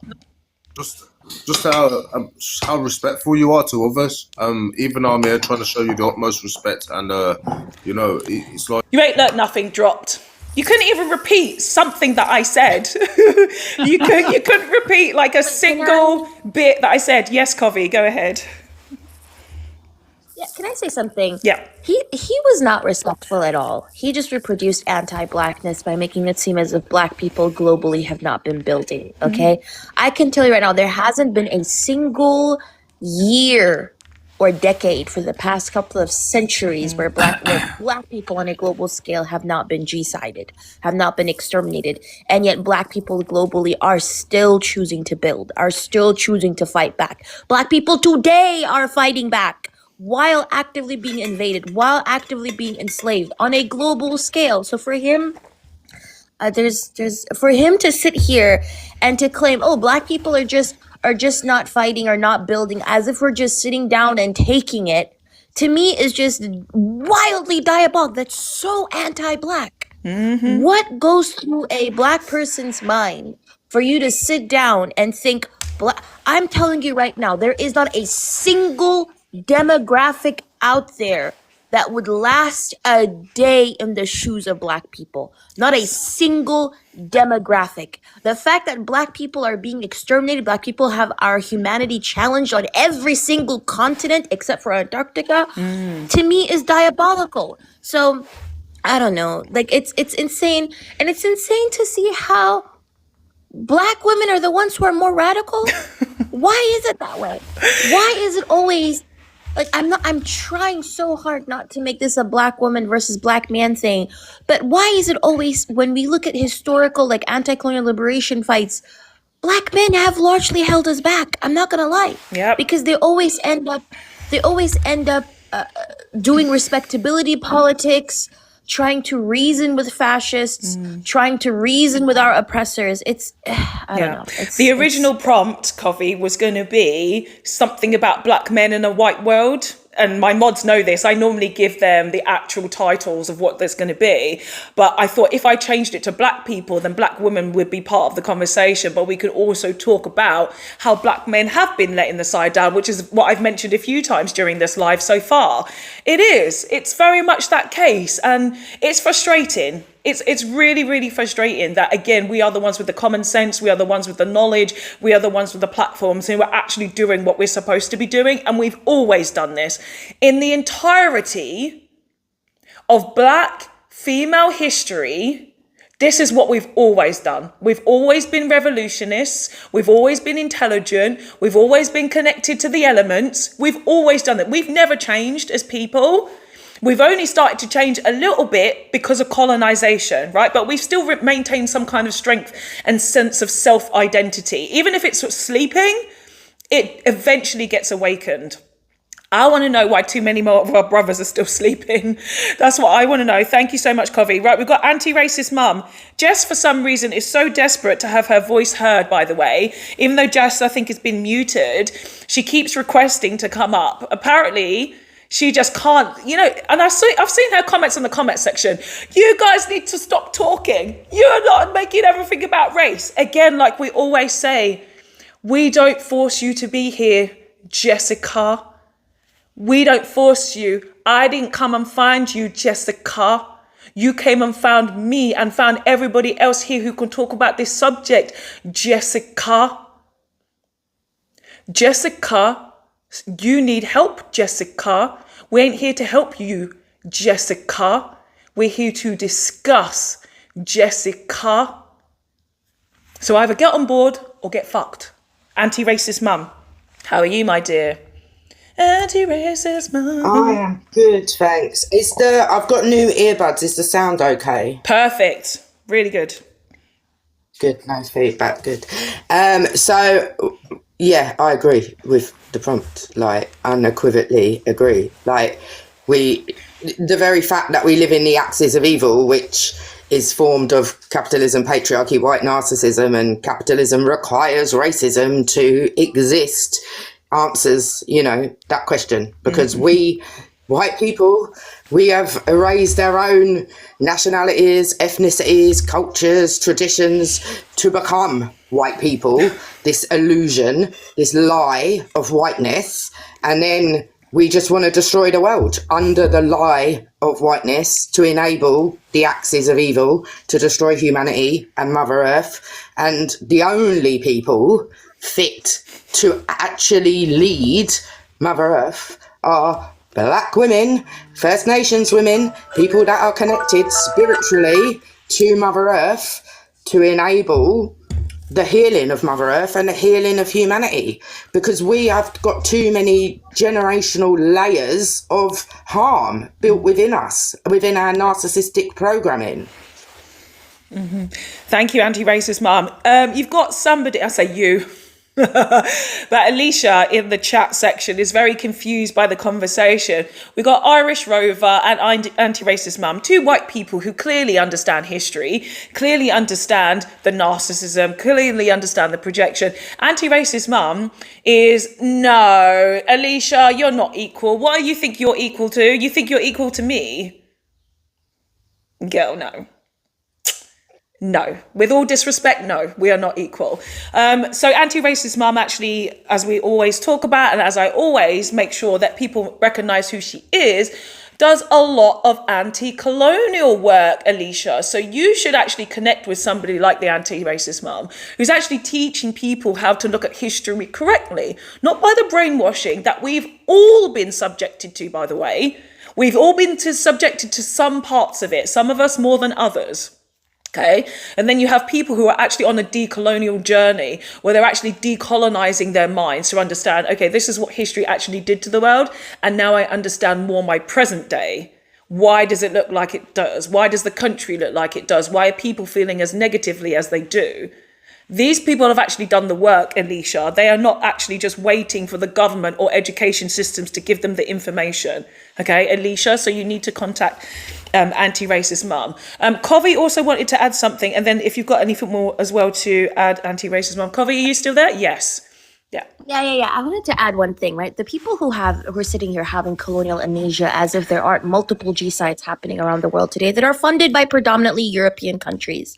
Like, why are we pretending as if Western countries are not going around funding multiple G-sides on different continents? On top of that, multinational corporations that are mostly Western are also in these countries destroying the climate, extracting as many resources as possible, not in an ethical or sustainable way, deforestation, destroying whole societies, enslaving people to force them to work on these mines. So when a person is sitting here saying, wait, what? How is humanity being destroyed?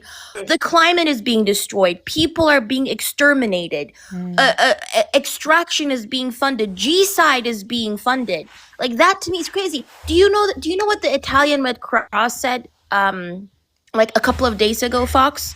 Go on. Do you know how in the Mediterranean Sea, because when Ukrainians were invaded, even though the EU had no legal obligation to take in Ukrainian refugees, they still rushed to take them in because they're white, right? Yeah. But the black and brown refugees who are being left to drown in the Mediterranean Sea, especially the African refugees who are being enslaved in North African countries, according to Italian Red Cross, because the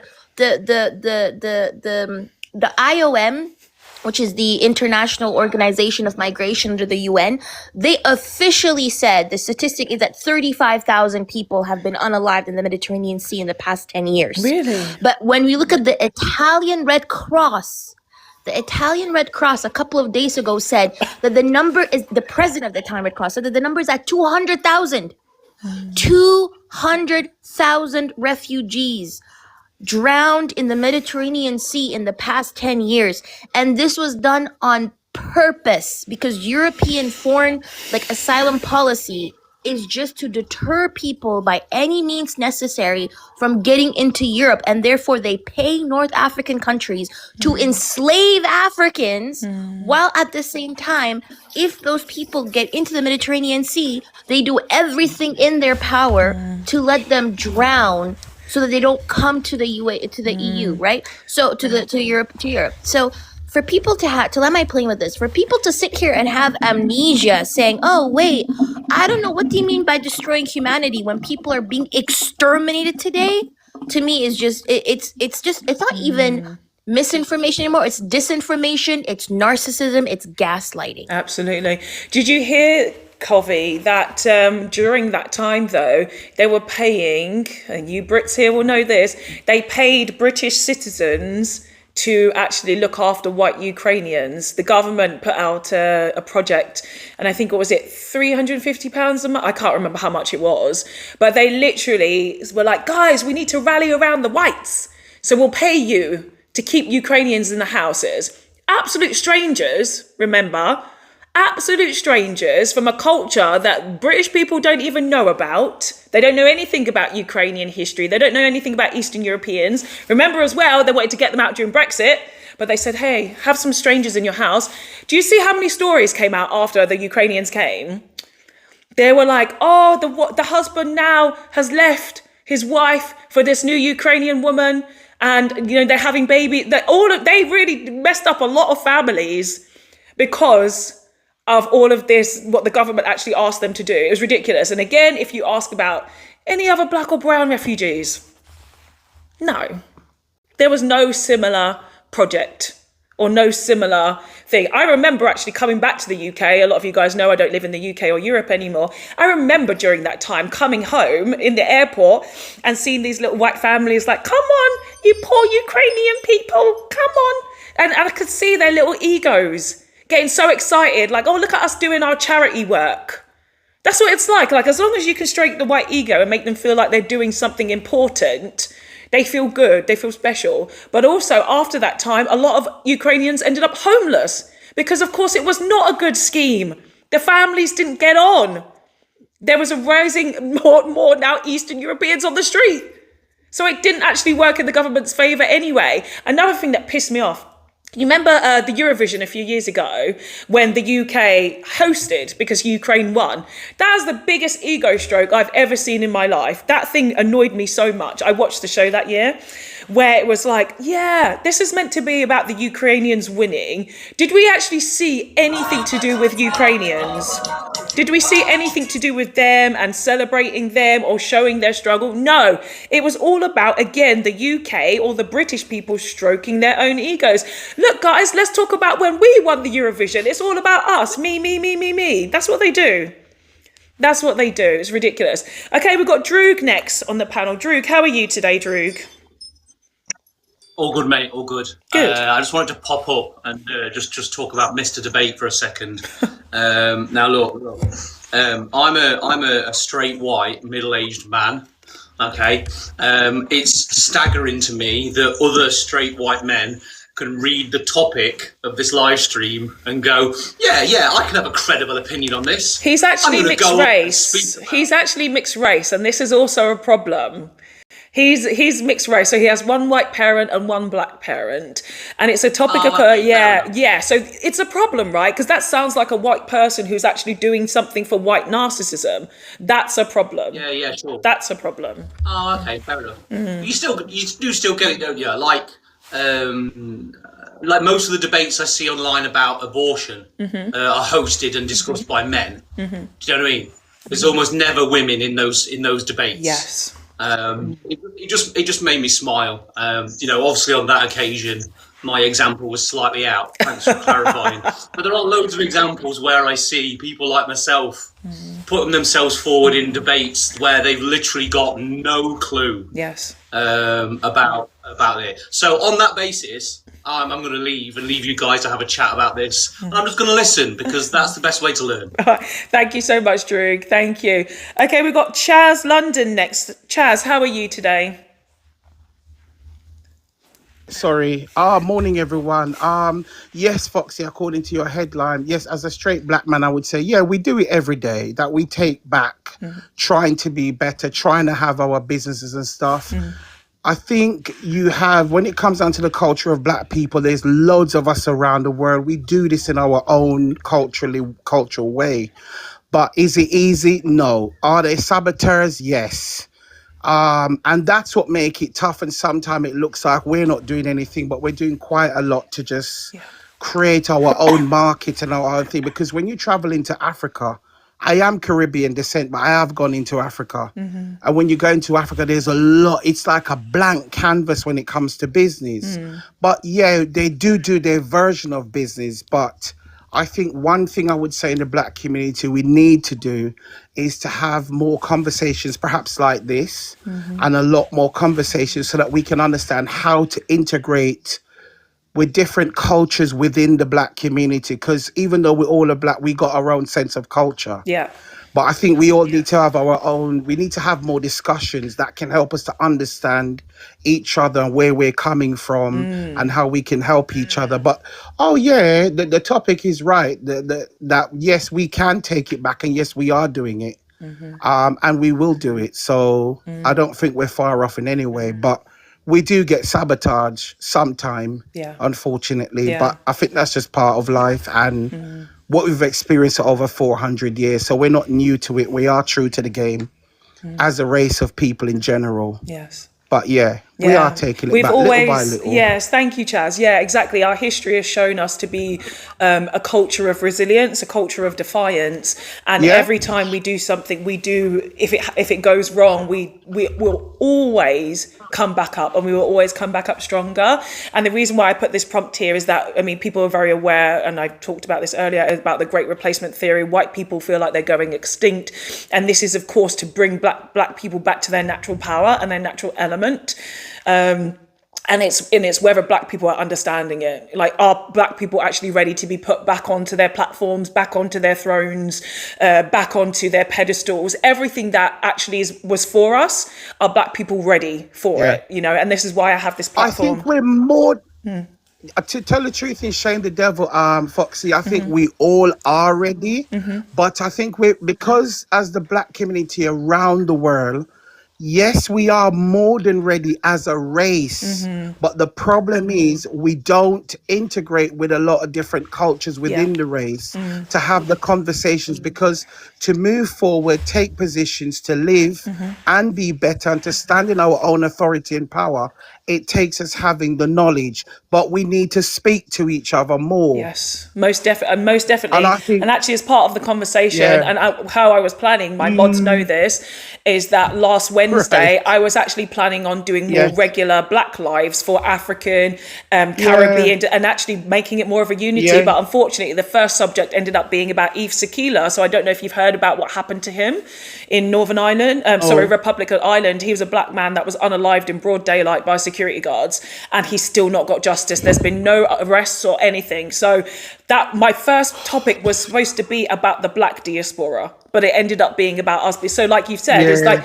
and like we understand is that we're building, we're trying to move forward, but then something happens. And that actually is an interesting point, actually, talking about the diaspora and trying to unite, is that I do still feel like there is such a big unity, because look at how we organised around George Floyd, we're organising against over Eve Sakila. Anytime that there's a black man or black woman that's actually unalived, we do find ourselves united again. But we also need to figure out the other ways we need to unite, which is, again, you're absolutely right, culturally. Without disaster happening. Yes, absolutely true. But I think I've traveled into Africa, and when it comes to business, compared to the West, it is a blank canvas. There's no joke, if for real. Because my degree at uni is in business and law. So when I go to countries, I look at the business side of things. Yeah.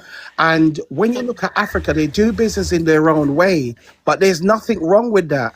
So even the knowledge you have in London, you take that to Africa and you have a Right. look, and you're like, oh my God, I could do business here. But you would need to go to that local state and understand how does that economy understands your mindset of Yes. business, because it's different. Yeah, I've said this But quite a few this is times, where right? conversation needs to be had. Yes, I've said this quite Sorry, a go lot ahead. actually. No, it's okay. Thank you.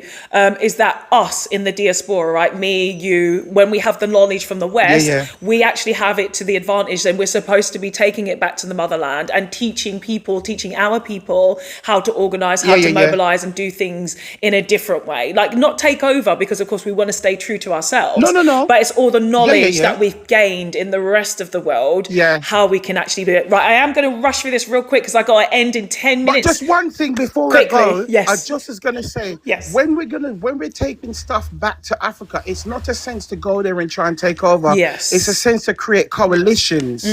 And I think that's what we have to focus on. We got to focus on creating coalitions and not try and think our knowledge is better than theirs, because that's a problem. Yes. But we Thank just you. need to realize that when we go into these places, we have to create coalitions. But thank you so much. Great topic, and thank you again. Clap for you as well. Thank you so much for bringing it back to the motherland, because this is where we're trying to go. We're trying to get back there. Thank you, Chaz. Thank you so much. Thank you, cheers. Thank you, brother. Thank you. Okay, Mikey G. Mikey, how are you today? Good day, everybody, and good day, Foxy. Hi. Hello. Yes, so this is the I'm coming topic. from I'm just going to introduce the topic again and then we can carry on. So, white people destroyed the world. Are you ready for black people to take it back? Mikey, are you ready? Where you at and what do you think is going on in the world for me to have this topic? I'm ready. I'm ready, but I think a lot of people are misconceived because black people have built a lot.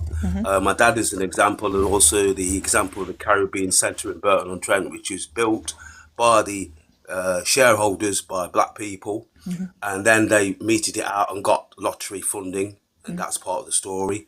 My dad welded and did the fire escapes and everything down there. He was a hard-working man, like many of the men here. But basically, they've paint a picture that we don't do anything, we're not capable, we don't understand, but we're here, ready, strong, willing to build. Burton-on-Trent now has a black mayor, a woman called Monica. Yee! Yes! Come on! Come on! Come Love on! it. Yeah. Come on! Now we have the ability, okay, if anybody has an estate agent, Burton is very cheap for rent, it's cheaper than London, it's cheaper than Birmingham, it's 36 miles away from Birmingham. We need to get a black community up and running like we had before. We had shops and everything here. We've only got 1 or 2 shops. Let's get it. Now we have an opportunity. We have a black mayor. Black people should be running to Burton. Professionals, setting up business, working, building the community. There's no gun crime for black people in Burton. Thank you for that promotion. I've just followed you on my other account, but do you use your platform as well to promote? I hope so. No, I'm you not should. getting into that. I'm a little man. I'm a little man. No. But I'm promising you, Excuse sister, me. it'll be Excuse good for me, black sir. Excuse me, sir. You're a black man. That means you're a big man. I gave you a little bit of a stroke there, ego stroke. Trust me, brother. I bring up my brothers at the same time, right? Bring up my brother. The way that you've just promoted yourself, the things that you're doing, this is what we need to hear. We are so desperate to hear this kind of stuff on this app and generally in life. You've come here with the most beautiful promotion and you also get a clap from the host because that was honestly amazing. And I hope that when you go to other spaces as well, you're saying the same stuff. Like truly, you have to start saying this. You have to start pushing it because a lot of it is that people don't believe. They don't believe and they have this pessimistic attitude towards blackness or being a black woman or a black man or even a black kid because they're like, who am I going to look up to? Who am I actually inspired by? And it's so important that especially in the UK, it does feel like it's so hard. It's so difficult. But no, we have to have more of a positive mindset and look around us and say, shit, that person's doing it, so I can do it too. So please, Mikey, find yourself inspired and use your voice because honestly, that was so lovely to hear you. Really, Thank truly. you, people. Thank you. Thank you, We're brother. going forward. We're pushing forward. We're not going to stop. Come on. That's it. That's it. Yes, exactly. Thank you, Mikey. Thank you so much. And actually, let me follow you on this count as well, because what happens is people come by. You know, I start harassing them. I'm like, why are you not doing a TikTok live yet? Why are you not doing this yet? I'm like, and Mimi, I'm coming to you last. You're wrapping up. Yeah, Mimi, you know, I'm coming women to in Burton, yeah. black women in Burton, they're doing it, and they don't give you an opportunity. They don't give you. What are you doing? What are you doing now? What are you doing now? What are you doing now? Good. They're holding So you we to have account. to be up on our A game here. Right, exactly. Yeah, they do to many of us. The black women are holding us strong higher. Trust me. Good. Good. And remember, it's a two-way street, so you have to reciprocate that. Like, what are you doing? How is it going to? And like Chaz has said about creating the community, creating the culture, it's also as a culture of black men and women in the UK. I don't live there anymore, but that is very important as well, uplifting your black sisters simultaneously, because we carried a weight for quite some time. Our shoulders are heavy. Got some shoulders. Yes. You need to pay for our massages, man. That's what you need to start doing. You hear that? That's my Miss alarm. Fox, I'll be around there. If you need me, I'll be there. If you just need me, I'll be there to massage you with us. Thank you. I might take you up on that. Right, okay, that's my alarm. You see, that means I've got 5 minutes left before I need to stop. So we got Black Mimi. I'll let somebody else get on, yeah? Thank you, Mikey. Yes. Thank you so much. Appreciate you. Morning. Mimi, take us home, sister. Yes. Morning. So what you got to I see say? my greats on here, Covey. Morning, Lola. Long time. I just wanted to just come in and say yes, they are destroying the planet. I just read a report this morning that was linking global warming, the heat wave that we're currently going through now, as directly linked to the pew-pews and other stuff that's being dropped in other countries to increasing the heat and temperature. It's getting serious. And one of the funny ironies of YT people is that they talk about immigration, but they never explain that they have a huge hand in the waves of immigration that are needed. Because if you're creating unrest elsewhere, then you're displacing those peoples. I think part of the solution for us, and that's why I'm so pleased to see Covey on this panel as well, is for us to share as the diaspora, as to share what is going on. Yes. I think sometimes we're very insular in terms of what's going on. Covey this week has blown my mind with some of the history of her country. She's amazing. Yes. Of the history of her country. Lola's done so similarly with her country as well. As I'm hearing more about the respective struggles, obviously we get the top line stuff. You then start to make the association and links. Covey's explanation about how the UAE has been particularly problematic has been hugely insightful for me in terms of drawing some of the parallels of oppression, colonialism, and some of the other projects that are going on currently now as well. And I think it's really important for us to remember capitalism will not save us. It's important for us not to take our ideals from the West and extrapolate that into Africa, because we'll be in danger of replicating it. Yeah. But by the same token, recognize that we are able to do stuff.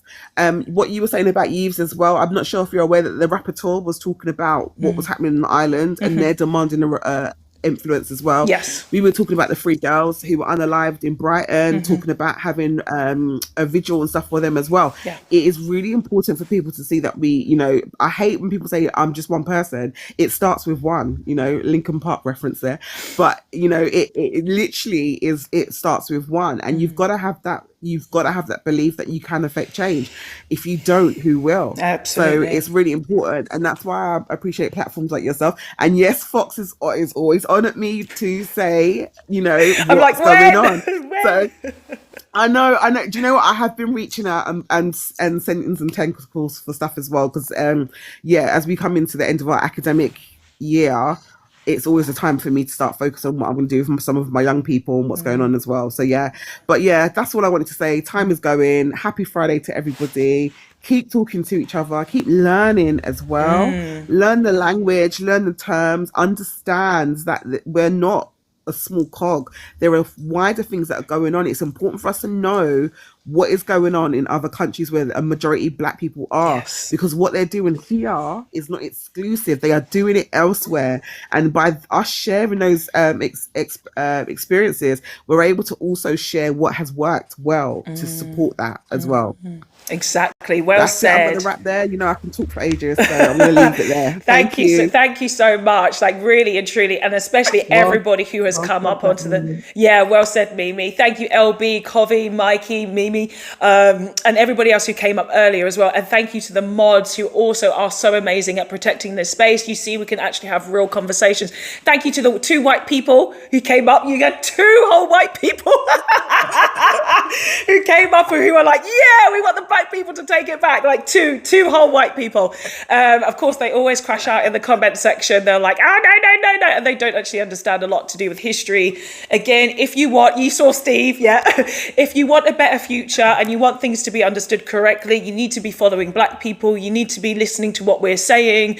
You need to be able to uplift us. You need to be able to invest in us as well. Like any opportunities that you have as a white person to platform Black people, you must be doing this. And you should also be telling other people the same situation, because that's how you change and that's actually how you have a better world.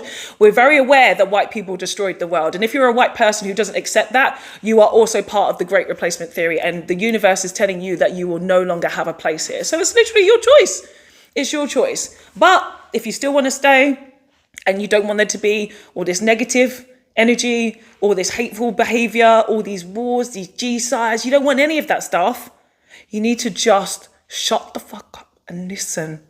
And just listen. That's all you need to do for now. Yeah, you just need to listen for the moment. Listen. And then when you get the skills, that's when you can actually start to be active. Because even on this platform, these guys know here, I don't say that there are any allies at all. There are no allies, because white people always get to a certain point and then they do some shady shit. Always. So there's no allies at all. None.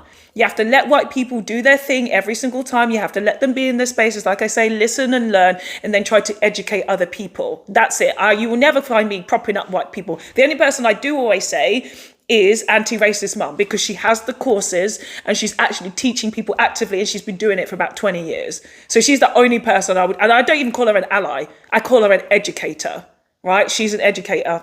So thank you again to everybody. Thank you. Yeah, Covi, absolutely amazing to have you on the panel. I think this is her first time. She's amazing. Please follow Covi. As Mimi said, she's doing amazing work regarding understanding what's going on in Africa, North Africa, and with the UAE as well, how they're actually abusing people and doing terrible things there. So please don't think that the UAE is going to come and save us, especially as Black people. Don't think China's come and save us. None of that. None of that. We have to be self-sufficient. We have to be self-reliant. And we also have to learn to actually how to connect with ourselves as Black people, and actually know that there are other people who actually are going to uplift us and do what they need to do in terms of us as a culture. So thank you so much. I have to go now to my next meeting, and I might be back a bit later because this is a great chat. All right. Bye, everybody. Thank you so much. And thank you again to the mods. They're always brilliant. Thank you for keeping it real down there. Thank you, everybody. Thank you, LB. Thank you, Mikey. Bye. Bye.